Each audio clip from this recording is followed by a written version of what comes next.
Ms. Legalista here. Welcome. I'm going to jump right into this, but I want to give you a heads up because I've been having some issues with Verizon and the streaming. So sometimes this stuff just doesn't sync up and it may just look a little weird for a little while.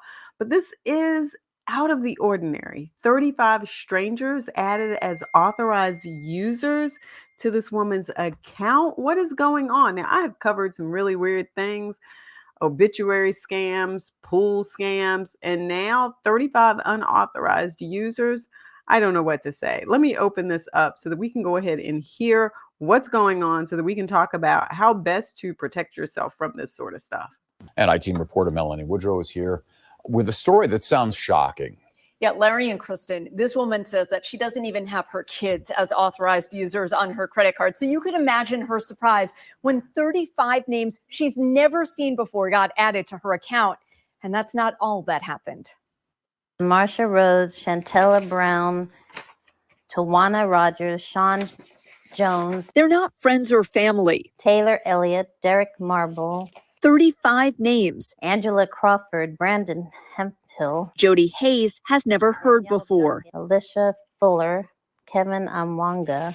With the power to charge up to $19,000 on her Marriott Bonvoy Chase card or get $950 cash back, leaving Hayes on the hook. I know I have good credit, but I've never seen anything like this ever. Hayes and her husband were on a cruise in August when she got an informed delivery email from the U.S. Postal Service with what appeared to be dozens of credit cards headed her way. This fiasco ruined the end of our vacation. She says she got in touch with Chase from the cruise ship. They were just very, basic. Oh, okay, yeah, maybe it's some computer glitch. We'll stop it. Hayes says Chase also put her in touch with the fraud department, which she says called her back when she returned home. With no explanation, just we'll take care of it.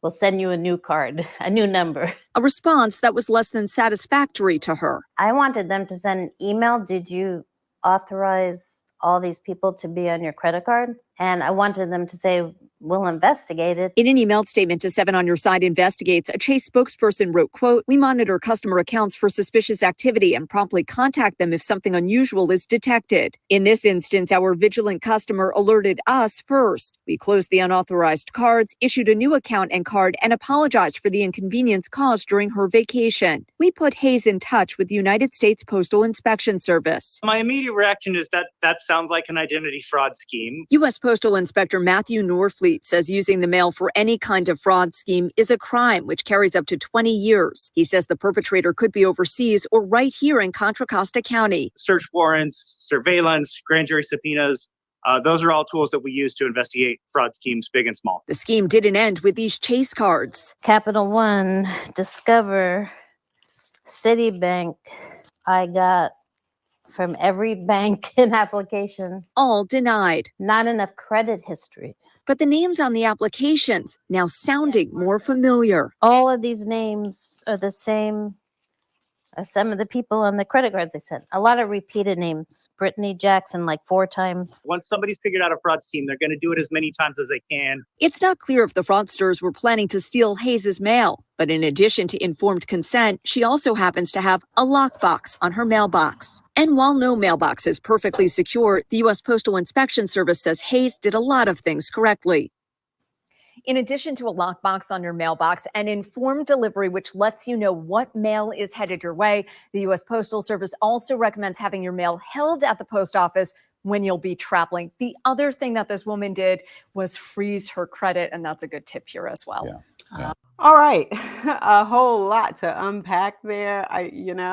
This whole thing. So 35 authorized users on her card. I've never heard of such a thing. Now, let's talk about something that used to happen a lot, okay? Thankfully, it doesn't sound like this got too bad for her because they were able to freeze her credit, and it doesn't look like she's on the hook for anything. But I want to talk about a couple of things here that come to mind. And some of you may remember way back in the day, I don't know if they still do this, where people would say, hey, we can help you get your credit score up by signing you on as an authorized user onto someone else's account. Remember when you used to hear people doing that? I don't even know if they still do that. And I think the way that they changed the rules now was that the unauthorized user would no longer have the credit history that was associated with the owner of that account associated with them. So I think that may have done away with some of that. I don't know. I do not know. But I do know that I used to hear that as a thing going around. So that's item number one. Number two, though, the thing that concerns me is there wasn't any real discussion about how this might have happened. A lot of times what we're talking about here is someone being able to get added here is someone's sending something into these companies saying, hey, this person's adding me. Here's the account. Here's the date of birth. Here's the social security number. And I'm concerned that there may have been some sort of data breach and her information is out on some site and these people are signing up via that. They're paying something to somebody else and gaining access to her information and then using that to sign up as an authorized user. And they didn't really talk a whole lot about what to look for and for her to take some additional steps to sort of try to find out what was going on. They didn't say anything about that. They just talked about her closing the account, getting a new account, getting a new card, making sure she's got a lockbox on her mailbox, making sure she has a lock on her mailbox, making sure that she's got alerts turned on for the post office. You can sign up for that. And I actually have started the process on that, but I haven't finished.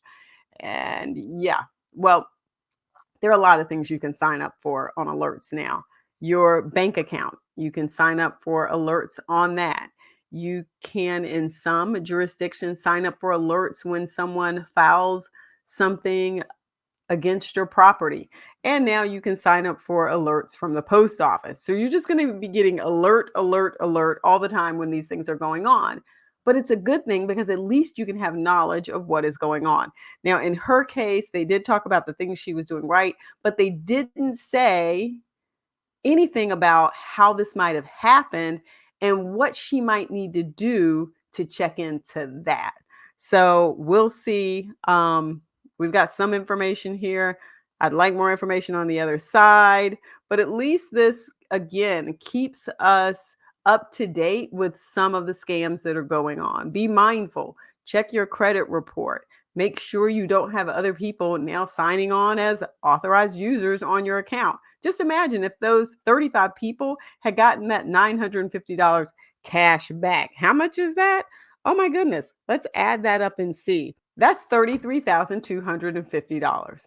Yeah. All right. Hope that brings you up to speed with another scam that's going on out there and some things that you can do, like signing up for alerts with the post office that you might not even have known about, that can help protect you, your money, and your financial information. All right. Don't forget to give the video a thumbs up and don't forget to subscribe. Mwah. Peace.